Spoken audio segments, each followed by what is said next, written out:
काम करण्याची संधी या ठिकाणी मिळाली होती आणि आमचेच एक मार्गदर्शक आज मंत्री म्हणून या ठिकाणी आले, यांचा मला मनापासून अभिनंदन.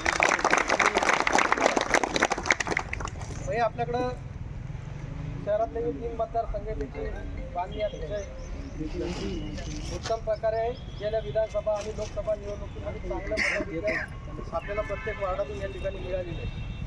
आत्ताच काही नगरसेवक आपल्याकडे आले जे या महानगरपालिका पदाधिकारीचे जे कामे असतील त्याचं पत्र आपल्याकडे मागून घ्या.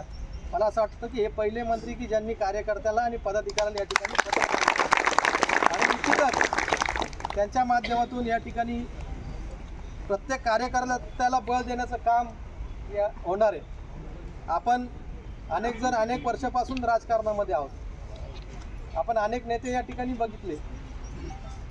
आता त्यांच्यावर मला या ठिकाणी बोलणं उचित वाटणार नाही, परंतु निश्चितच आता जो पक्ष आपण ज्या पक्षामध्ये काम करतोय हा पक्ष खऱ्या अर्थानं कार्यकर्त्याचा पक्ष म्हणून या ठिकाणी ओळखला जातो. आपले मुख्य नेते मुख्यमंत्री, माजी मुख्यमंत्री आणि आताचे उपमुख्यमंत्री एकनाथ शिंदे साहेब जरी मुख्यमंत्री असले तरी ते आपल्यासोबत वागताना कार्यकर्ता सारखे वागले आणि त्यांचा मनातला कार्यकर्ता त्यांनी कधी मरू दिला नाही आणि त्याच्यामुळे सर्वसामान्य जनतेमध्ये त्यांच्याबद्दल नितांत आदर आणि प्रेम आज सुद्धा या ठिकाणी आहे. आणि त्यांच्याच नेतृत्वात आपण काम करत असताना पक्षातील सर्वच पदाधिकारी दादा, सर्वप्रथम आपण पहिल्यांदाच आमच्या छत्रपती संभाजीनगरमध्ये आला असल्याबद्दल आपले खूप खूप स्वागत करते. आणि प्रामुख्याने या ठिकाणी आपल्याला मी आठवण देते की आदरणीय रामदासजीभाई कदम यांची जेव्हा साहेब पालकमंत्री होते भाई, तेव्हा सगळ्यांना न्याय देण्याचं काम जर पालकमंत्री म्हणून कुणी केलं असेल तर त्यावेळेला आदरणीय रामदासभाई कदम यांनी केलं. माझ्या कन्नड तालुक्यामध्ये मला मागेल तेवढा निधी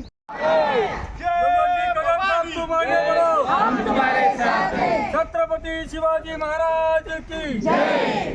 छत्रपती मागच्या झालेल्या विधानसभांच्या निवडणुकांमध्ये जो महायुतीला महाविजय प्राप्त झाला त्याचे शिल्पकार हे आपले शिवसेनेचे मुख्य नेते सन्माननीय एकनाथजी शिंदे साहेबच आहेत. त्याच्याबद्दल कुठलाही दुमत नाही.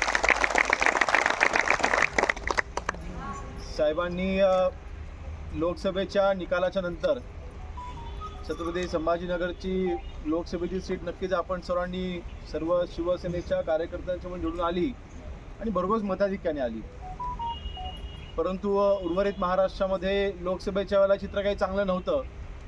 मग अशा वेळेला विधानसभेच्या निवडणुकामध्ये आपली महायुतीची परिस्थिती काय असेल ह्या चिंतेमध्ये महायुतीचे सर्व कार्यकर्ते असताना सन्माननीय शिंदे साहेबांनी सूत्र सगळी हातामध्ये घेतली आणि पुन्हा महायुतीचं सरकार आलं पाहिजे यासाठी त्यांनी जे काही केलं ते आम्ही सर्व आमदारांनी अतिशय जवळनं पाहिलेलं आहे. आणि त्याचं फळ म्हणून आज योगेश कदम आज इथे उभा आहे, बोंडाळे सर इथे बसलेले आहेत. आम्ही सर्व पहिल्यांदा आमदार म्हणून निवडून आलो, त्यामध्ये शिंदे साहेबांच्या रणनीतीचा 100% वाटा आहे हे नाकारून चालणार नाही. आपण आज सर्वांना आता इतिहास माहिती आहे. आपण सर्व शिंदे साहेबांसोबत का गेलो. वंदनीय बाळासाहेबांचे विचार हे जेव्हा शिंदे साहेबांनी पुढे घेऊन जायचा निर्णय घेतला त्यावेळेला सगळ्या आमदारांमध्ये तेव्हा 50 आमदार होते.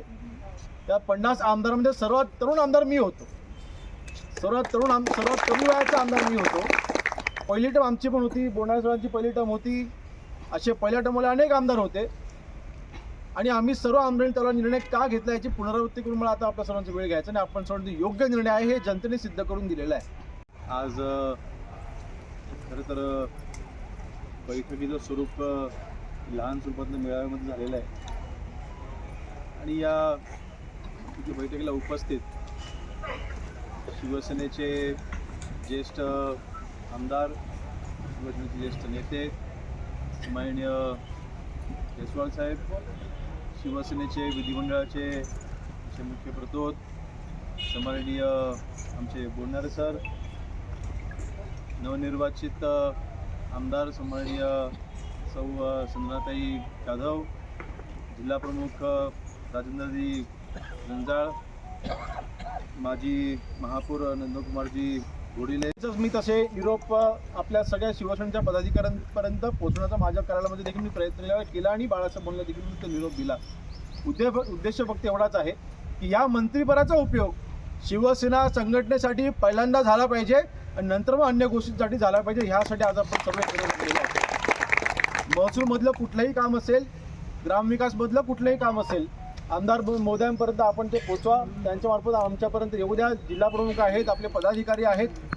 जे जाधव त्यांनी सांगितलं ते अतिशय महत्त्वाचं आहे. सन्माननीय रामदासभाईंनी कोकणातनं इथे येऊन ज्यावेळेला मराठवाड्याचे पालकमंत्री झाले त्यावेळेला नक्कीच अनेक तिथे गोष्टी करण्यासारख्या होत्या.